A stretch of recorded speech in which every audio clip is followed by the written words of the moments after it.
Le rapport moral a été bâti à partir de trois approches, et si ce n'est trois volontés.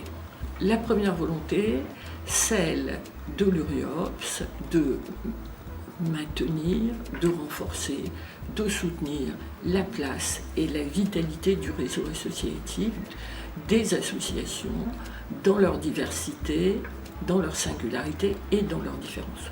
Nous avons même évoqué, au décours de l'Assemblée générale, la volonté de l'URIOPS de soutenir le foisonnement associatif. Deuxième volonté du rapport moral était de revenir sur la question des liens. Nous sommes dans une société qui se morcelle et les événements du quotidien en témoignent tous les jours. Nous avons au cœur même du vocable association cette légitimité et cette volonté et cette nécessité de revenir sur la question de la capacité de s'associer et donc de faire lien. Comment travaillons-nous à cette question des liens et comment s'exprime-t-elle dans les territoires par notre capacité à construire ensemble de l'observation sociale, de l'interpellation des autorités, de l'interpellation des dirigeants de l'espace public pour en effet exprimer à la fois des questions singulières mais des questions d'intérêt général qui sont celles des publics que nous accompagnons. Et puis, cette question du lien nous renvoie aussi à notre capacité de contribuer ensemble à l'évolution de l'action sociale et à l'évolution de la construction des solidarités aujourd'hui.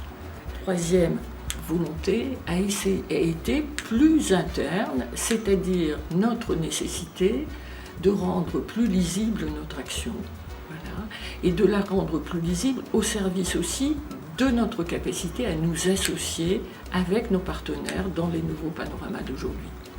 Nos partenaires et l'ensemble du réseau des fédérations et des autres modes d'organisation et d'articulation entre les associations dans d'autres champs.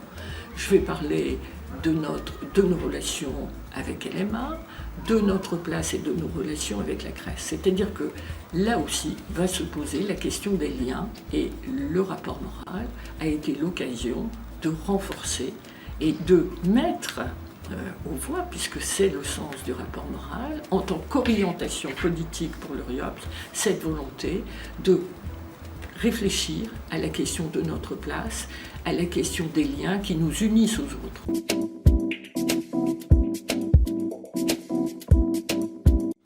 L'AG a été bâti sur deux étapes essentielles. La première étape, le matin, un temps de réflexion en atelier, et l'après-midi, une dimension plus statutaire. Alors, la volonté de la matinée était de permettre aux adhérents, dans les différents champs et dans les différents secteurs dans lesquels ils exercent, d'abord de partager, à partir d'expériences apportées par des adhérents, des réflexions sur l'état des lieux de ce qui se passe sur le terrain avec et pour les personnes que nous accompagnons. C'est en ce sens que l'Assemblée générale est une étape dans la construction d'états généraux de l'action sociale, d'états généraux de la situation des associations, mais surtout de la situation des publics dans la réalité du contexte d'aujourd'hui. Donc dans cette première étape, un temps de partage, un temps d'état des lieux, mais aussi un temps de construction de propositions. Et l'après-midi, une dimension plus statutaire. Moi, j'ai été très, très sensible à la manière, à la contribution de l'ensemble des adhérents dans ce temps de partage et de co-construction, on peut le dire comme ça, qui est vraiment très contributive de la position de l'URIOPS. L'URIOPS n'a de sens que, et ne porte que la position de ses adhérents, et pour en faire avec eux une analyse partagée, et en faire avec eux des propositions de construction de l'action sociale et des solidarités de demain. Donc ce temps a été vraiment un temps de travail riche, et d'ailleurs je remercie tous les adhérents qui ont participé de leur contribution, de même que les adhérents qui ont pu apporter des expériences à la fois pour en dire ce qui les avait fondés et les enseignements qu'ils avaient pu en tirer. La volonté de ce temps de travail était de le relier d'une part à ce qui avait fait la journée de rentrée sociale, et cette journée de rentrée sociale était sur le thème des exigences, des enjeux, des exigences et des limites dans l'évolution de l'action sociale à laquelle nous étions invités et dans la manière de, aujourd'hui, réfléchir à cette tension entre la dimension économique qui s'impose aux associations via un certain nombre de réductions financières et la volonté de préserver les solidarités au service des publics que nous accompagnons. Et effectivement, le partage de ce temps de réflexion à partir des expériences portées par les adhérents était bien de revenir sur les enjeux des nouvelles formes d'intervention, puisque nous savons aussi que les associations ont toujours été créatives, se sont adaptées, mais surtout ont été toujours très porteuses d'innovation. Donc dans ces innovations, dans ces adaptations au contexte d'aujourd'hui, quels ont été les enjeux, quels ont été les mobiles qui ont poussé à ce type d'innovation, quelles en ont été les limites et quelles en sont les exigences pour pouvoir les développer, si ce n'est les généraliser.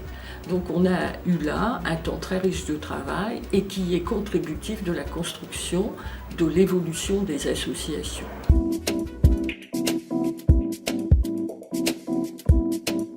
Alors bien sûr, l'Assemblée générale de l'URIOPS, elle a la fonction de toutes les assemblées générales, c'est-à-dire ce temps de réunion. Voilà. Moi j'ai été très sensible à la qualité de la participation des adhérents. Sur sa dimension statutaire, une assemblée générale, elle est peut-être et parfois un point de passage obligé. Voilà. C'est pas du tout ce que j'ai ressenti de l'ambiance dans laquelle nous étions. Nous étions dans une vraie ambiance de travail, dans une vraie ambiance de partage et donc dans une vraie ambiance de solidarité entre les associations. Il semble qu'il faut qu'on puisse tirer enseignement de ce temps riche et surtout s'en servir pour la construction de demain.